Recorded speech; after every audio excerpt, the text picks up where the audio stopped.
In order to transfer money from your Venmo account to your bank account, there's a couple of things you need to do. First things first, when you have a balance, you'll see the option to transfer. If you tap into transfer, it'll give you two options to either instantly transfer or up to 3 business days. If you choose the instant or in a few minutes option, you'll be charged a small amount to do that. So I would just choose the up to 3 business days and then go to transfer. And then when you tap on transfer, you should see this option here to add your bank. There are 2 different ways to add a bank. You can add a bank by logging in to your online banking through a service called Plaid, P-L-A-I-D.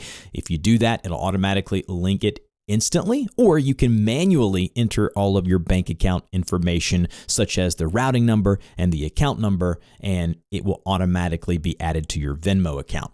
Once you've added a bank, go back to your Venmo home screen, which you see I'm on here, and then just tap transfer, go to up to 3 business days, and then tap the transfer balance button at the bottom. It'll say you've started the transfer process, and you should see that money into that selected bank account within 3 to 5 business days.